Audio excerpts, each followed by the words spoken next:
going on, everybody? It's your boy Adam. I wanted to sleep in, but didn't quite. Slept in enough. It's early still, though. It's fine. I decided I wanted to relax for about an hour, drink some coffee, and try to get over my mental issues today. And as soon as I sit down in the chair, the lawn mowing people have showed up. So there's tons of noise outside. Every single day since I've lived here, it's nonstop. There's so much noise outside this cabin, 24 hours a day, 7 days a week, that a pair of Bose noise canceling headphones will not drown out the noise. It is just like being in prison again. Because prison is non-stop noise. It's the loudest thing you could ever... Being in prison's louder than working in a factory, I swear to God.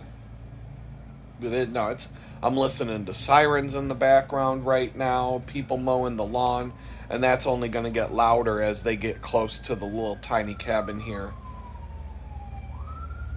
Hear that? The sirens. I'm telling you, I hear sirens going by this house. I'm not kidding when I say at least 100 times a day. It's nonstop. Multiple times an hour. Living in Manhattan would be quieter. Here we go with the lawn. This is what it's like all day long. All 24 hours here. So much noise you can't even think straight. I woke up this morning. T-Mobile's internet was down again. It'll be 300 megabits per second download and 20 to 30 megabits per second upload when everything's working. But then it'll mysteriously drop. Today it was 8 o'clock a.m. sharp when it dropped. It'll drop down to 0.05 megabits per second and 0.01 upload, or you won't even be able to run the speed test because it's too slow. And what's happening is they oversold their services. So their towers, there's too many people with T-Mobile phones and T-Mobile devices, and their towers can't handle the number of people they've sold the shit to. And so the more people that try to use their equipment and their phone and their internet, the more the tower falls apart. And this has been happening every single day now. And it's random. And if you call their tech support, they give you the runaround. Did you unplug the device and plug it back in? Did you turn it off and turn it back on? Yeah, you fucking idiots. I did that. I have to reach out and bitch at you people every single day. Every single fucking day. Since February 1st until now it's May 1st.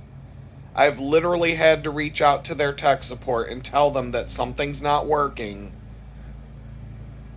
4 times a week, sometimes 5 or 6 times a week.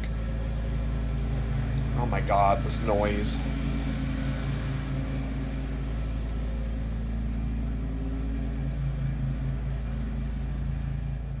This tiny house is a tiny nightmare. Tiny house, giant nightmare. It's the worst. I'm happy that they're mowing the yard. Don't get me wrong. It had to be done. They'll be gone in about half an hour or so.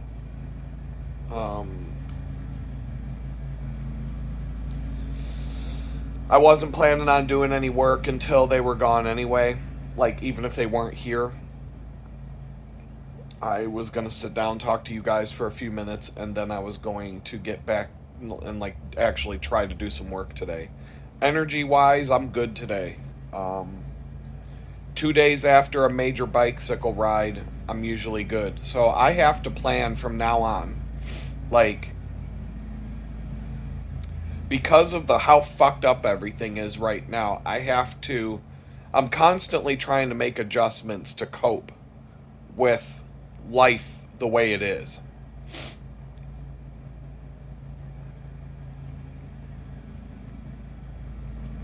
Like, I think about Jamestown, and if I had gotten a job at Target or Ollie's, which they were right next door to each other, and if I had gotten a job without the background check getting me fired before the first day,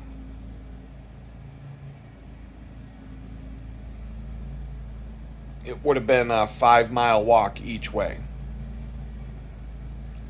The homeless shelter had bicycles that they would let people use if you were using them to go to work, but they wouldn't let you use them for any other reason. I don't even think they never offered to let me use one to go on a job interview. But I also had a laptop bag. I had things that I carried every day. And so I bet if I would have asked to use one to go on a job interview, they might have said yes, but they could be douchey about stuff like that. Like, they could have been like, no, we only let you ride the bicycle if you have a job. You're on your own for the interview. Like, they could have said something. Like, oh, I don't know, getting to and from a job interview, might help me get out of the fucking homeless shelter, but, I don't know. I'm not going to speculate on something I don't know. But I'm just, based on my experience and things, it would have probably had everything to do with who I asked. And how I asked, and I don't know. They have rules, and some people are strict adherence to the rules. Some people had more common sense. But I could have possibly borrowed a bicycle just to get to and from the job. That would have turned a 5 mile walk is an hour and a half each way. So it's an hour and a half each way. I might have said in another video that that's 2.5 hours. My mind isn't functional right now. But a 5 mile walk would take an hour and a half to get there. Because it's, your walking speed, most people walk at a pace of around 3 miles an hour. So it would have actually, an hour and a half would have been fast. Should be, an hour 40 minutes is a 3 mile an hour pace. You got to plan on it being 2 hours, but it's going to be less. And, I can go that in the same amount in an hour and 40 minutes, I can go like 25 miles on a bicycle. So 5 miles walking is the same amount of time as 25 miles on a bicycle. 5 miles in a car is, 15 minutes, 10, 15 minutes. So 5 miles on a bicycle, I used to do that with the bakery, about 5 minutes. Or no, 15, my bad. 15 minutes is about what it took on average. Sometimes if I was really like throwing down speed, I could do it in like maybe 10 minutes. Trying to think. Ugh. 10 minutes would be about 30 miles an hour. And I have been having a hard time pushing that speed since I started riding my bicycle again. There was a time that I used to race and ride, and I was younger and I weighed a lot less. 30 miles an hour average speed was actually doable. I have not, for whatever reason, the bike set up, the tires that I use, my beer belly, the extra weight I have carrying on my body, the backpack, the aerodynamics. There's probably 50 different factors involved. I can hit 30 miles an hour and hold it for a bit right now, but I can't maintain that. 25 is hard to maintain. 20 I can maintain for long periods of time. But it used to be the other way around. I used to be able to maintain 25 miles an hour for hours. Used to be able to go 80 miles at 25 an hour.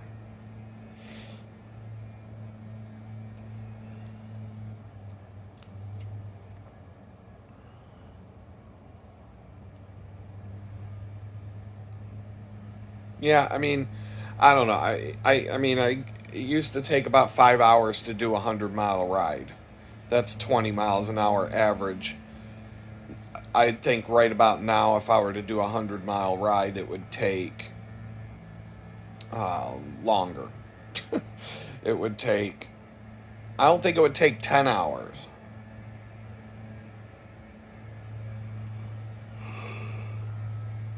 I don't know. I don't know. You got to plan on the long distance rides, the 300-mile and beyond rides that I've done.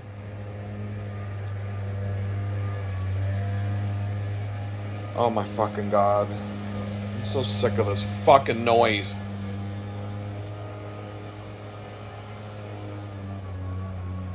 Is that the blower?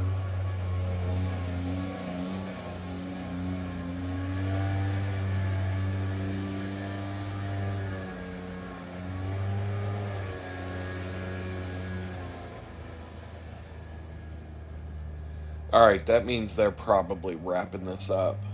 So that's good. On a positive side, when I walk my bicycle to the road, um, the grass won't, I won't be getting my feet wet because, Houston's a tropical climate, it's humid every morning. Even if it doesn't rain, the grass is wet, and the grass got really tall. The grass grows really fast sometimes, and even if they cut it every week, within a few days it's going to be almost halfway up to my knees. I swear, it's crazy. But it'll be nice having a mowed yard to be able to walk. I don't even get. I don't know. I'm just gonna go on this whole topic of how I think yards are dumb. Um, I would, if I had all the choice in the world, I would highly prefer to have landscaping that doesn't require maintenance. Having to mow it with a lawnmower every week. I think there's other ways that you can have a really nice landscape without having to break your back every week to maintain it. Um, I go to like beautiful campsites out in the woods, and there will be beautiful places to camp that literally don't need to be maintained. That just nature maintains them. That's what I'm kind of like. I would love to have a place like that. Um, but in some cases, a yard is the better option. Just what are you gonna have? Just dirt, just a field of dirt. So, and there's benefits to having a yard if you got kids that like to play outside, and we had a nice big yard growing up and took advantage of that when we were kids, and not I'm just saying in my old crusty my crusty old age, I'm just grumpy and I don't want to mow a lawn or pay somebody to do it. I'd rather come up with some other idea. The two places that I was looking at 2 days ago when I rode 60 miles had a yard, but it was like in the woods. So it's covered with trees. So there's no grass. The grass was just patches of weeds. Like, basically, to keep the yard maintained. Now, I could pay somebody. It was $120 a month to have somebody come over and keep it cut. And it wasn't cut. It was completely overgrown when I went and looked at these places. So the landlord isn't maintained. That was kind of another red flag for me. I'm like, this landlord's not maintained. He was very adamant. You have to keep this yard and this grass maintained. Like, I need this to be cut. And I'm looking around and I'm like, well, why the fuck aren't you doing it?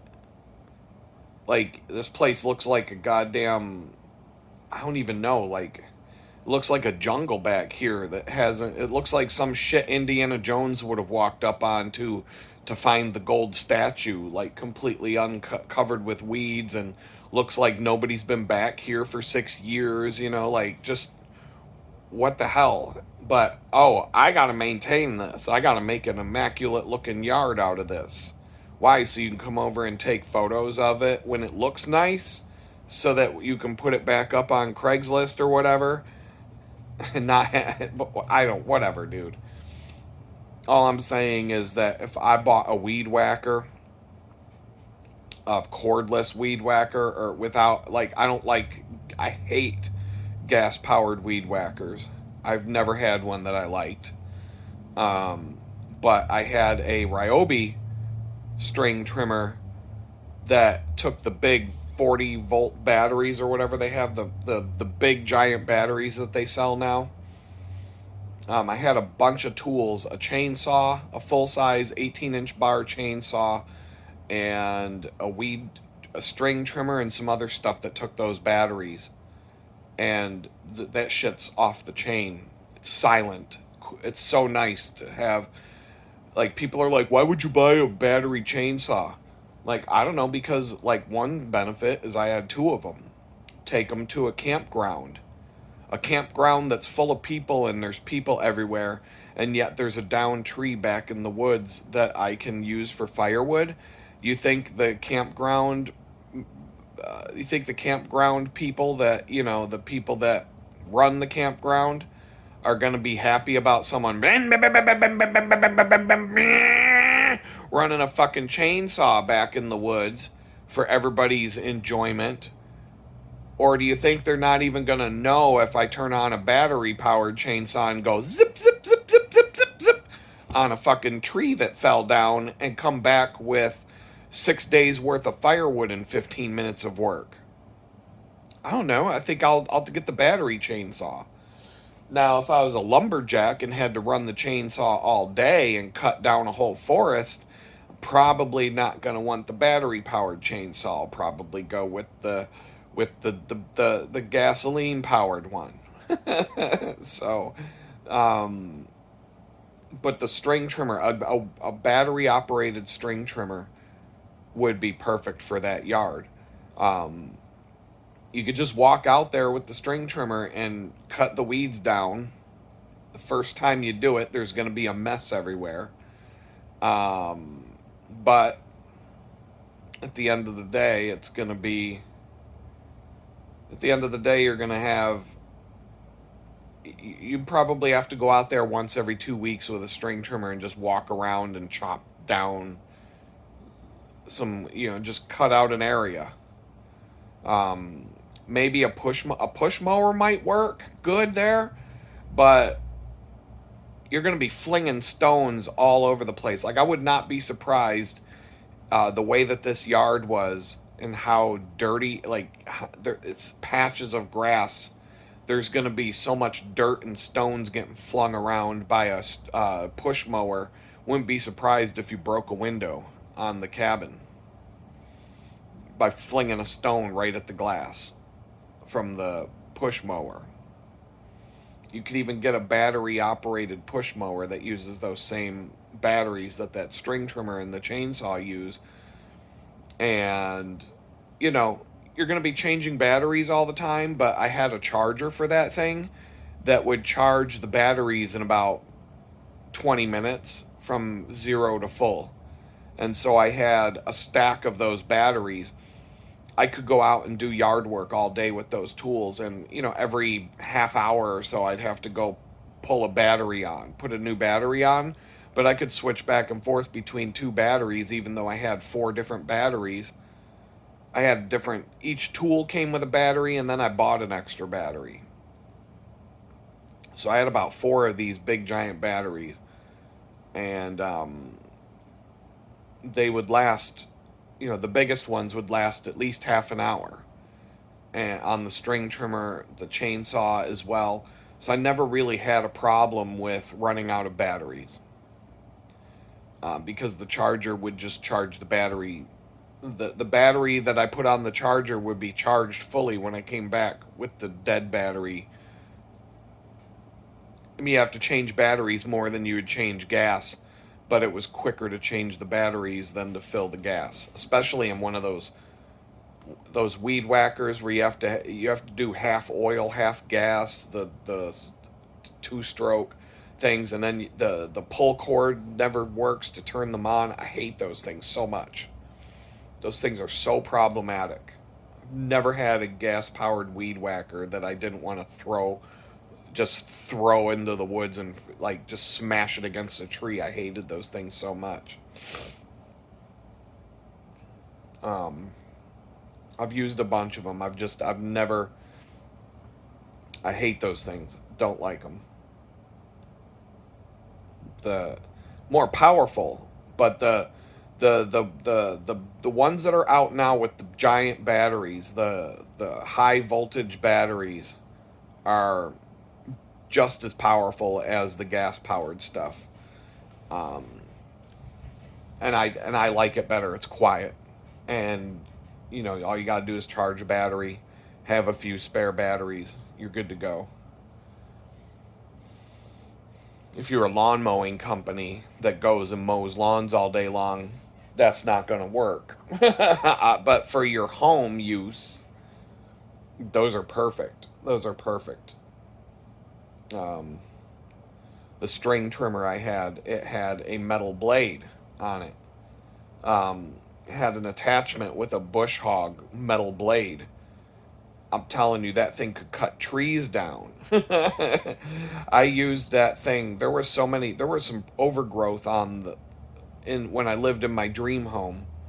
There was a lot of overgrowth in different sections of the property, and I was able to use that string trimmer along with the chainsaw and some other tools I was able to push back so much overgrowth and reclaim so much of that landscape. Even the owners of the property were like, wow, that looks really nice. Like they were really impressed.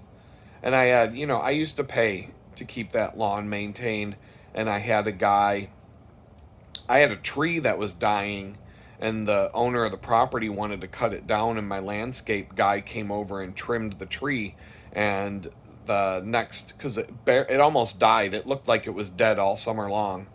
He trimmed the tree properly, and the next year that tree looked beautiful again. I mean, it was like a complete transformation, and that tree is thriving now. Um, he did it a certain way. Like he was like, "You watch, I'll get this tree fixed." Um, that was really cool. But I did a lot of it on my own. There was a lot of issues when I first moved in there, and I just approached it just a little bit at a time. Me and my son, we'd go out there and we'd work on. It was a huge property, but we would just like take one little section and clean it up and make it look nicer, and you know pull back overgrowth and trim it up and make it look beautiful. And by the time the FBI came to my house and I lost the house, the yard looked great. um, but it was those battery operated tools that really took it to another level. Um, so I definitely endorse whatever brand you want to get. I had Ryobi for at the time, those 40 watt, I think they're 40 watt or 40 volt, 48 volt, whatever they are. There's two levels of the Ryobi tools. The ones with the bigger batteries are pretty powerful, and at the time there really weren't any other options with to get that kind of power out of those battery operated tools. There's probably other stuff out now. Makita has, Milwaukee has a whole bunch of stuff like that. Milwaukee has cordless chainsaws, battery operated chainsaws that are even more badass than the Ryobi one I had. But for the usage that I was using, the use that I had, I didn't need something that was, a 40-year. I didn't need something that's going to last 40 years using it daily, 8 hours a day, like a lumberjack. I needed something that was going to work on an occasional camping trip and having to chop up some stuff in the yard. And that was about it. And with the weed whacker, that was, the weed whacker came with a blower, and it was like a package deal. And then I bought this extra thing, and they gave me an extra battery for it. And so I had a bunch. I still have all these. Somehow all of these tools survived the FBI raid. They're stored in a garage in Pittsburgh. I found out there's a massive storm in Pittsburgh yesterday, so now I've got to call everybody up there, or I think it was Tuesday. I guess there's like 400,000 people without power. So I got to call and make sure everybody's okay. That's bothering me this week. It's a pretty, I'm just not feeling good right now at all. It all stems from the landlord and the harassment and the bullshit he's pulling. But I decided I have to pay for another month and try to move on June 1st.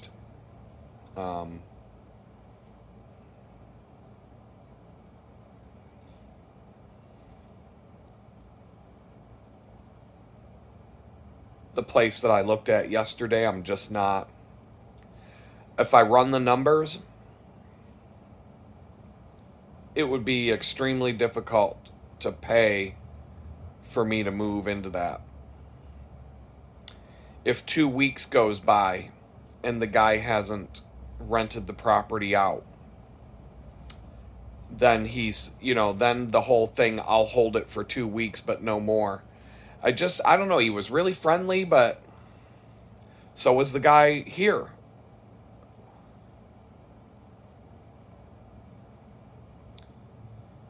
It's 50-50 when you rent a property like that, whether it's going to have appliances and whether the landlord's going to maintain the appliances.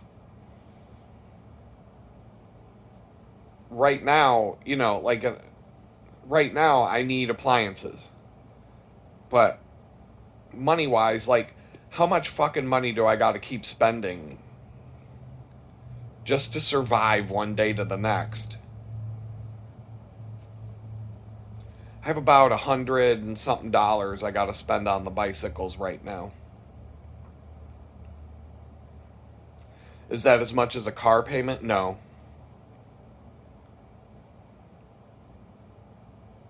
If I list all the things I need inner tubes because I've got 2 spare inner tubes left. I have to have spare inner tubes. I can patch some of the ones that have small leaks in them. I've got them in a box waiting to be patched so they can be reused. That'll help. But time-wise, for what they cost, I'm just going to order a pack of tubes. I need CO2 cartridges because I'm running out of those. I don't use them a lot, but when I get a flat tire on these rides, I need, that's a huge difference in time. The pump is in my backpack for if I get 2 flats on a ride. I could take an extra CO2 cartridge. I might I'm not going to not take a pump because the CO2 cartridges are too finicky. You can't, that's not 100% reliable. You have to have some sort of pump. You have to have one is none, two is one, they say. Getting air in your tire is like the most basic repair that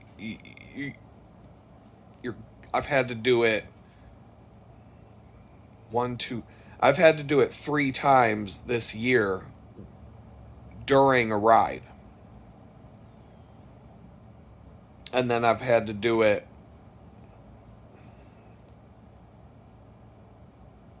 at least once or twice at home.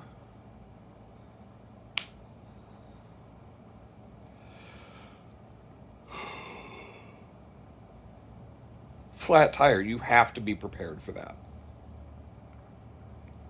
It's the one repair. If you start riding a bicycle enough, you're absolutely going to have to fix a flat tire. That's not even. You'll run into other problems out on rides, but the flat tires, it's a guarantee. It's not a matter of if, it's a matter of when.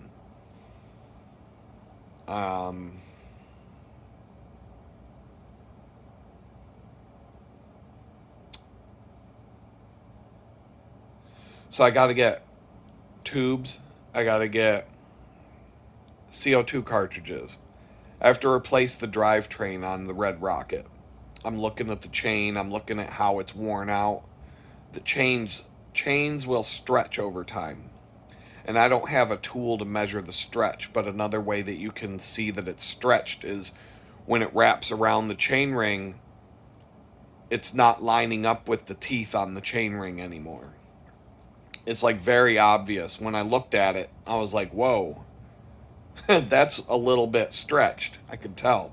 And so I could possibly just replace the chain. But then I'm running into a situation where the chain will slip on the gears. If I replace both chain rings, the chain, and the sprockets on the rear wheel, I won't need to change the derailleur pulleys. They're new enough that they should be fine. But all of those things, 1, 2, 3, 4 items, I priced it out on Amazon. I can get it done for about $86. When you add in the inner tubes and the CO2 cartridges, I'm at about $100. On the Silver Bullet, I need a seat post. I don't think I need anything else for that bike. So that's about $25 there. So about $130 I got to spend on the bicycles to keep those up and running and maintained and in good shape. I could probably get away without doing it for another. But every time I say that, every time I say, well, I could get away with another month and just push it to the edge, blah, blah, blah, I end up getting burned. If I'm riding my bike to work and my chain breaks off, I could fix it during the ride, but I could get injured by that, depending on how hard I'm pedaling, and or I could, it wouldn't be the first. Mountain biking, chains break a lot. So on a mountain bike ride, I've had a chain break 3 times on the same mountain bike ride.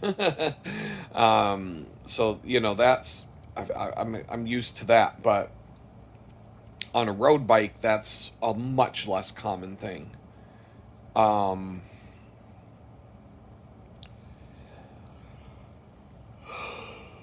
But it is at a point where I can see on the Red Rocket that the chain needs replaced at the bare minimum.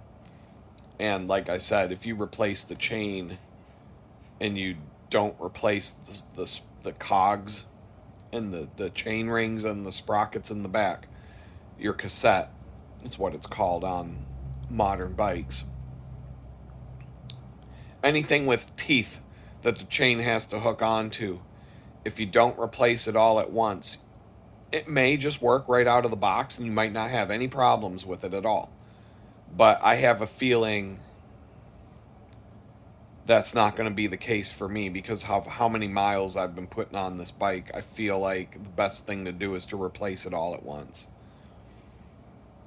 It does, time-wise, looking at about an hour to do it all. And I'm at the point now, instead of setting up a bicycle shop outside here, I'm going to do it right in the tiny house. I don't care about the floor anymore.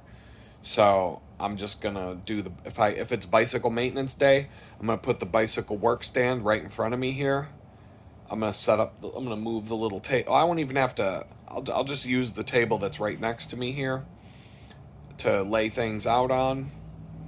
And I'll just, it'll save me some time. I won't have to set things up and tear things down as much. Um, and then I can just chill here. I can watch, turn on a video and watch, and watch something on a video or do whatever. But so I got to figure out how to, I think I've got my phone fixed.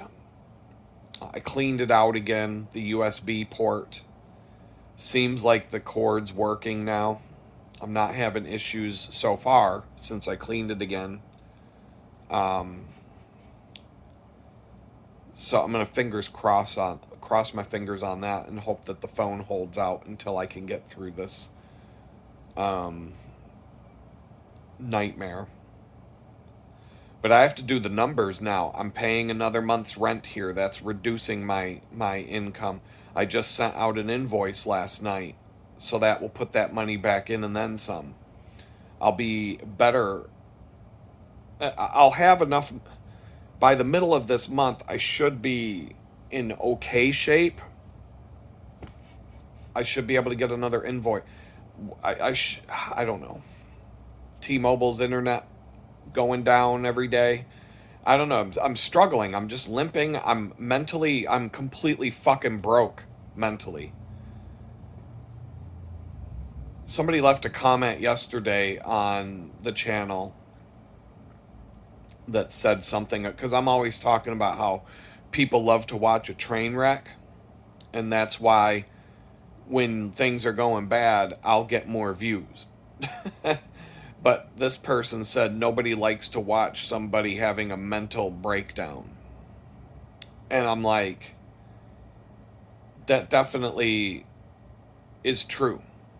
It goes right along with what I say about how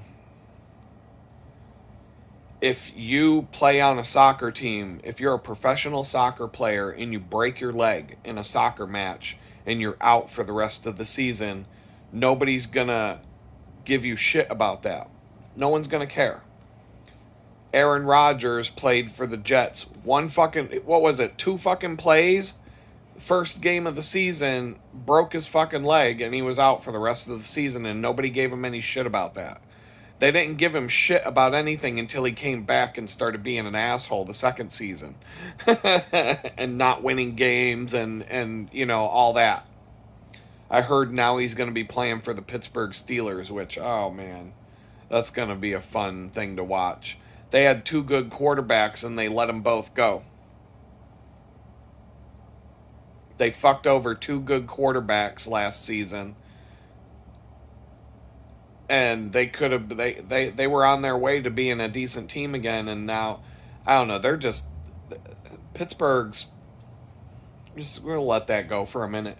I don't give that much of a shit about sports ball, but what I'm getting at is Aaron Rodgers broke his leg. While his leg was broken, nobody gave him shit about not being able to play football. Nobody called him a lazy piece of shit for not going out and playing football on a broken leg. But if you have a broken mind, everybody will leave you in the dust. They will drop you off a cliff. They will turn their back on you. They don't want anything to do with you. If you can't do, like, if your professional job requires you to have a sharp mind and your mind is broken,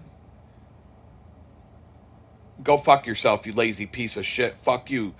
All you do is make excuses, you fucking lazy cocksucker. Fuck you. Fuck you and your fucking mental health issues, you fucking lunatic. Go live in the insane asylum, you fucking asshole. Like, nobody gives a fuck about anybody with a broken mind. But you get cancer, you got a broken leg, you're sick with some sort of fucking disease or whatever. Everybody's like, oh my God, I hope you feel better soon. But if you have a mental issue, people are like, get the fuck away from me, you fucking leper. You fucking worthless piece of shit. Fuck you. Go away. Go away, you fucking mental health asshole. You mentally challenged piece of shit. Fuck you. Get away from me. Get away from me.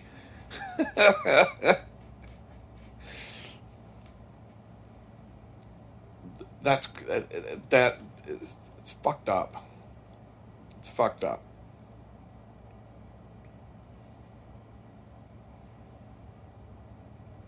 I guess one way to look at it could be you're not going to see someone with a broken leg hobble over and stab somebody, attack random people on the bus or whatever.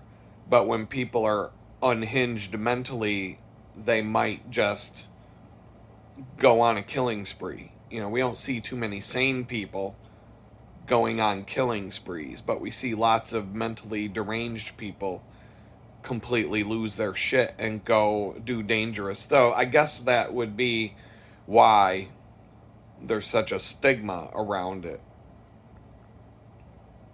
You don't see someone with cancer on chemotherapy with no hair just got done with their radiation treatment for the week going out and, shooting up a school, shooting up a bus full of people, going into a restaurant and mowing everybody down, walking up to a CEO on the street, shooting him in the face, whatever. You don't see that happening too much with, physically ill people. But mentally ill people do that shit all the time, right? So I mean that pretty much explains why everybody's like, get the fuck away from me, you mentally ill piece of shit. But even if it's like just depression, people will ditch their friends in a heartbeat when their friends are depressed. And like, isn't that the best time to be someone's friend, when they're going through a bad time? But if you're in a relationship, if you're a guy and you're in a relationship, if you ever show any signs of weakness, like you're not feeling like anything that even resembles any kind of depression or mental struggle, like any kind of struggle at all, because the only thing that the woman cares about is how much money you make and how much you're bringing to the table and how much shit you can buy for her. And so if you put anything out there in the world that sends a signal to the woman that he might not be the provider anymore, look at him, he's falling apart, he's not going to be able to do his job, he's not going to be able to, he's going to lose his job, he's not going to have them. I need to find some new dick, I need to find a new guy before this one loses the ability to put money in my pocket. So like the slightest hint that anything is off with your mental state, you could be married for 30 years, that woman's gonna run. she's gonna be sleeping with the neighbor within a week of you putting out a signal of any kind that you have some sort of mental issue.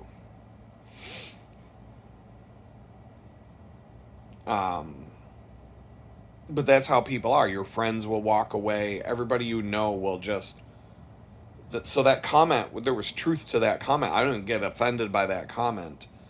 I was just like, that kind of lines up with what I've been talking about how, now I'm gonna, what I'm doing today is I'm warming up to the day the lawnmower people are gone, the peace and quiet will never happen in this house, but it's better than listening to that.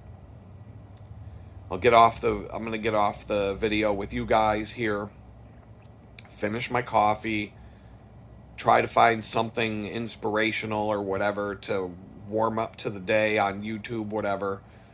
Hopefully, maybe T-Mobile's internet will work good enough that I can focus on so that I can get my work done today. I don't know. I'm kind of like, cross my fingers and hope for the best on that, because T-Mobile is by far, if I could, on a scale of 1 to 5 stars, I would have to give them 0 stars. I can't even give them 1 star. It's so bad. But if I'm forced to because the system won't work, I have to give them 1 star. Only 1. Like, I've never had a worse internet experience in my entire life than dealing with T-Mobile.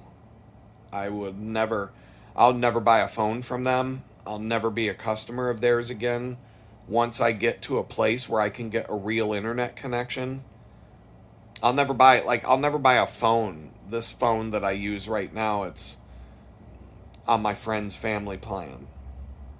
And it's an old phone of his that he basically just gave it to me when I got out of prison.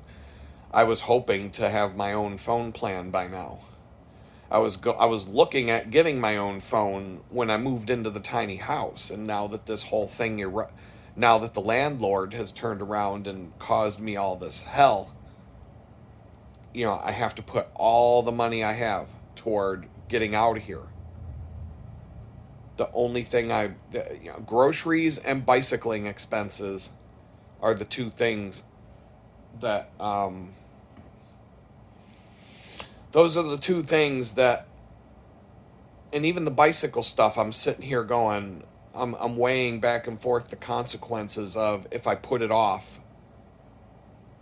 how long can I put it off before it finally becomes such a problem that I have to do it right now? And do I want to get to the point where I can't ride the bicycle until I buy the parts and fix it? Or do I want to preventative maintenance? I don't know. $130 would do all the things to the bikes that need to be done, and an afternoon, like a Sunday afternoon, would be what I need to get it done. And I could do it at a lackadaisical, lazy pace. I wouldn't have to feel, especially if I do it inside the tiny house here and just clear out some space and relax while I do it. Take lots of breaks and just, enjoy the day as much as I can. I could get all the work done easily in an afternoon. I wouldn't, I'll eat that. Both bikes could be, and I could give them a tune-up, clean them, do all the regular maintenance stuff. I could really get it done. So that's something I've got to sit down and I've got to, when you watch the video right now, you can see that my mind is just going, I'm going this direction, now I'm turning, I'm going this direction, I'm going that direction, now I'm talking about this, now I'm talking about that for 5 minutes. And I got, 3 minutes later, he's talking about something completely different, and I can't even focus on a topic for the video. My scatterbrain, my mind can't focus on anything. Literally right now, my mind can't focus for more than 4 or 5 minutes. I could put on a YouTube video. 2 minutes into the video, I have to watch something else. I'm like, I can't watch this. I can't pay attention to it. The only thing my mind has been able to pay attention to, ironically, 3 new episodes of Andor came out, and I have access to be able to watch those. But I'm not paying for it, so don't be like, because somebody will leave a fucking comment. You'd have money if you weren't paying for Disney Plus and Netflix and all that fucking bullshit. But no, you're just going to cry about being broke all day when you're spending your money on stupid shit. No, I'm not. I pay to watch it. It's available to me to watch. So 3 new episodes came out of Andor. And I watched 2 of them last night after I wound down for the night. I had no problem paying attention for whatever it is. I think they're like an hour each episode. I watched 2 episodes. Never lost my attention span, never faded. I never grabbed my phone. I didn't do anything except watch the show and sit and watch. It held my attention for a whole hour. It's literally the only time in the last week that something has been able to hold my attention for an hour.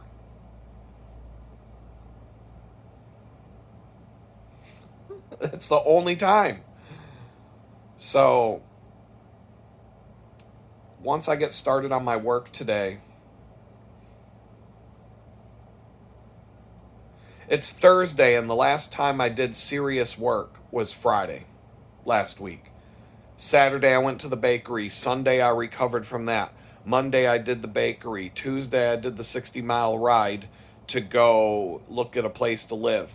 Wednesday, yesterday, I basically spent all day recovering. The whole morning up until about noon was shot because of the water heater installation and all the chaos around that. And then second to that, what happened after that? The the internet was down, and I had to deal with that. And there was a bunch of other stuff. I had to go get a stupid ass money order for the fucking landlord because he won't take any other form of payment. So my whole day was just completely shot. I did some productive things. I got some things out of the way. But now I'm down to 2 days to get my freelance work done this week because of that 60-mile ride on Tuesday. So earlier in this video, I was saying that I need to keep in mind, I need to just know anytime I ride my bicycle or go to the bakery or do anything that involves spending 3 hours or more on a bicycle, the next day is a complete loss. The first day that I don't have to do that is a loss. So I need to try and figure out how, now, in my defense here, to go look at the properties for rent, I wanted to go on Sunday. I really, really tried to push to go look at them on Sunday instead of Tuesday because I knew this would happen, but the landlord was very inflexible. Like, he would not meet on a weekend. So and to go from the bakery to the, like, if I did it on a bakery day, it would have been at least, I'm going to say it would have been about 20, it would have been over 20 miles from the bakery to that place, and then another 29 miles home. So if I left the bakery at 4:30 and got to the viewing at 6-ish, 7 o'clock, I wouldn't be getting home until 10 o'clock at night, and it would have been 20, 40, it would have been close to 70 miles on the bicycle and working an 8-hour shift at the bakery all in one day. If I could have done it on Sunday, that would have been the perfect day. So, but, you know, a lot of these people, you know, like everybody else in the world, they like having their weekends off.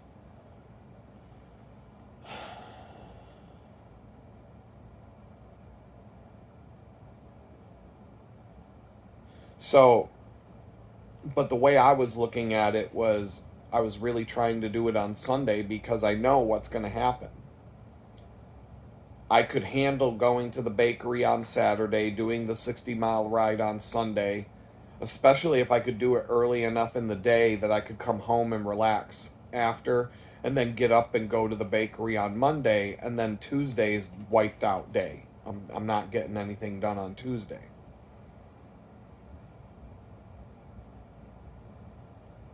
But if I, like, say, you know, next Wednesday I've got to go on a 60-mile, but anytime I go look at a place to live, the day that I go look at the place to live is shot. It's the only thing I'm going to accomplish that day.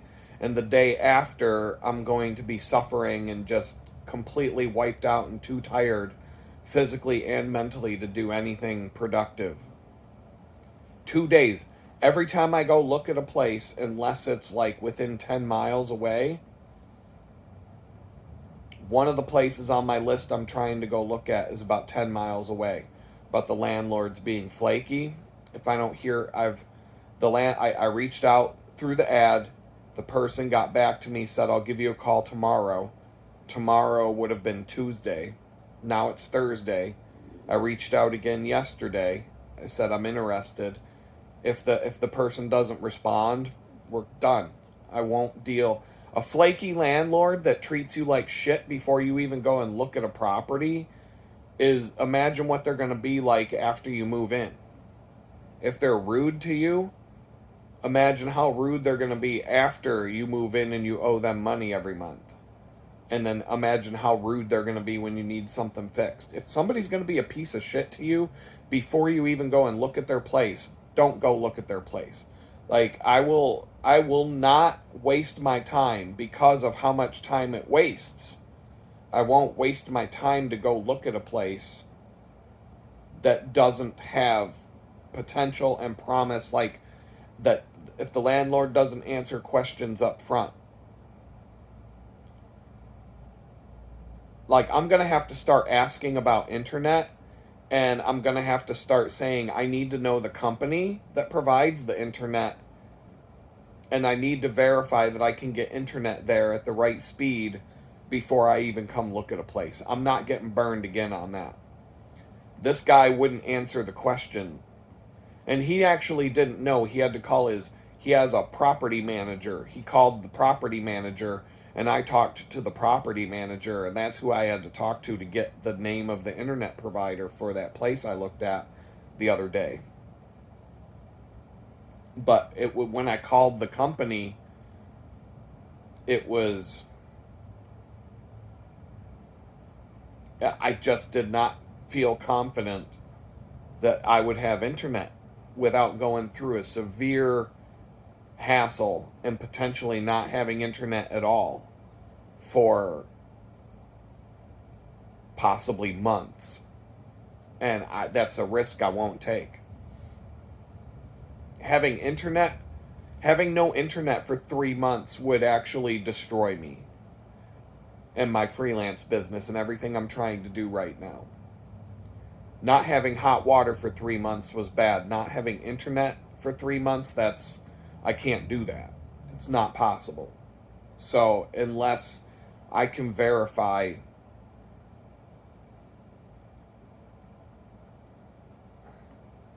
So I haven't completely ruled that place out because there was enough about it to like. But if I'm going to be struggling every day to have an internet connection, that I don't know.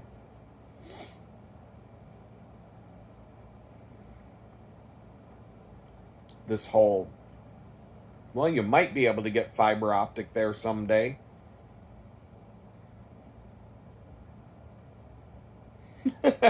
That's not going to fly.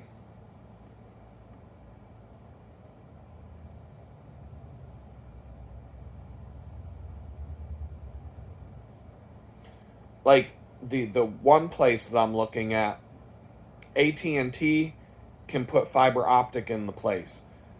Comcast, Xfinity, they can put cable in the place. T-Mobile says that my hotspot will also work there and I can take it with me. There's 3 internet options right off the bat. Internet's no problem at all there.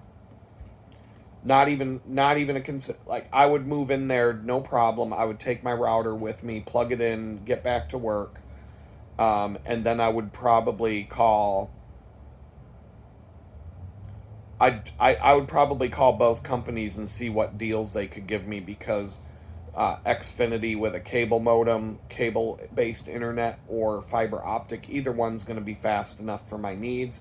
The owner of the property didn't give a shit about drilling a hole for the cable to come in. I asked him already. I said, look, he was like, do what you want. I'd have to get some sort of permission from him. But that wouldn't be a problem. The only problem at that place is laundry. And no access to laundry without having to go to a laundromat 2 miles away. 2 miles is walkable. That's a 40-minute walk each way. I'd have to walk 2 miles with a backpack full of clothes and walk back, or ride my bicycle in 5 minutes or whatever it takes to go 2 miles. That's not far. It's just a pain. It's like it's a pain. It takes time out of your day. Here where I live right now, I can do laundry whenever I want. I got to do it today because I'm backed up. But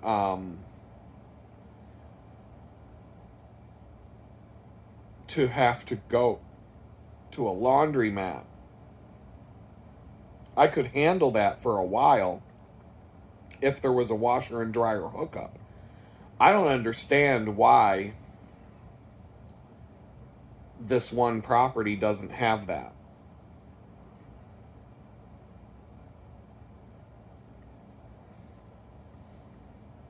But even so, there are options that are non-traditional options that I might be able to do. And those portable washing machines that you can put in a bathtub and run, like the like I was talking about in another video. You could buy them on Amazon for like $200. You can get them on like Facebook Marketplace and such for like $50 sometimes. I see them on there.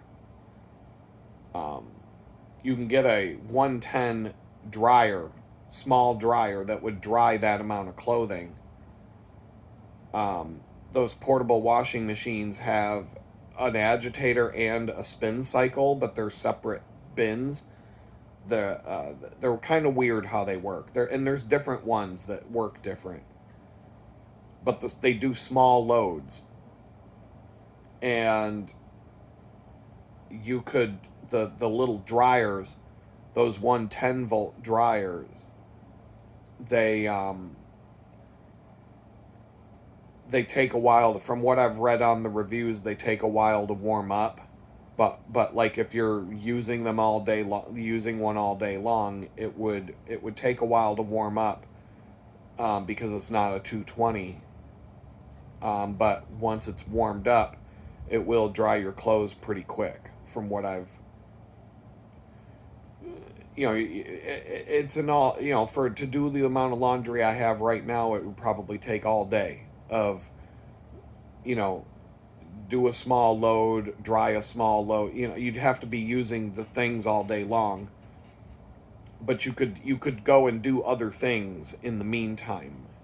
I would just have to take breaks from working or whatever I'm doing and go change the washing, put another load in, put the load in the dryer, fold, go through it just wouldn't be all at once. Today I'm going to have to do 2 loads. It's not all going to fit without overloading the washing machine, and I'd rather do 2 half loads than 1 overloaded load. They'll come out, the clothes get cleaner, and they'll dry better. But that's nothing. I walk out to the garage here, I load up the washing machine, I hit the button, I set a timer on my phone for about, whatever it is, 80 minutes or whatever, 90 minutes, hour and a half, just to make sure. I come back, I put the stuff in the dryer, I do it again. Another hour and a half, I go back out, I put the last load in the dryer, come back. Set the timer for about an hour, an hour, 70 minutes, hour, 15 minutes or whatever, so I know that it's done when I go out there. And then I just have a pile of clothes to fold.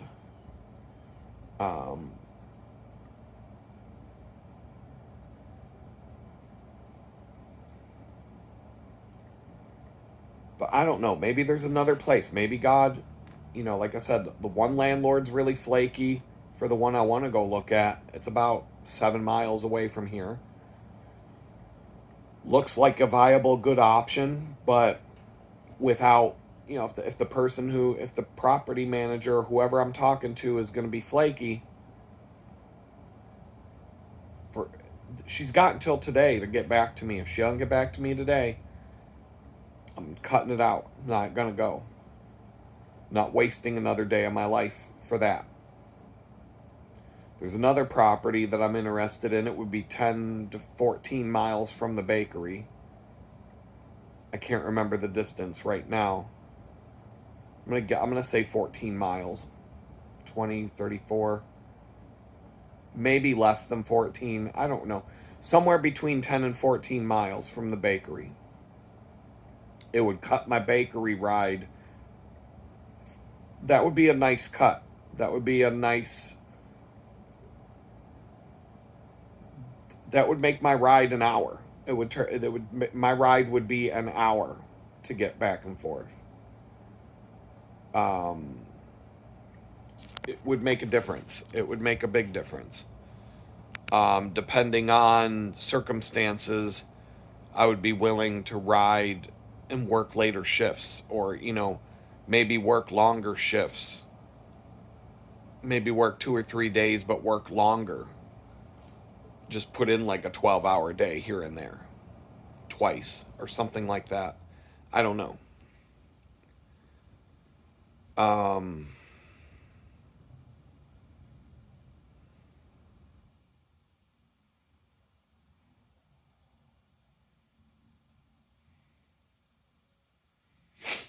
what because of how fucked up I am in the head right now. I'm fighting to get out of here. I'm trying to do whatever it takes to get to a place where I can have a moment's peace. I feel like I had to do,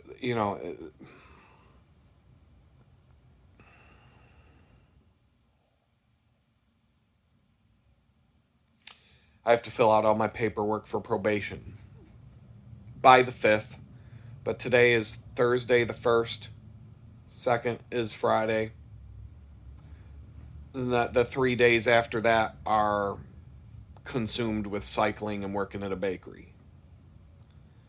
So, anyway, it's been an hour. I know these videos are pretty much fucking useless. If this is a documentary, this is another hour for the documentary of don't fuck up your life. Don't say stupid shit online that gets the FBI to show up at your house with a Bearcat, a tank. Basically, it's a tank with wheels. Drive that into your fucking house and destroy everything you ever fucking worked for your entire life. Peace out.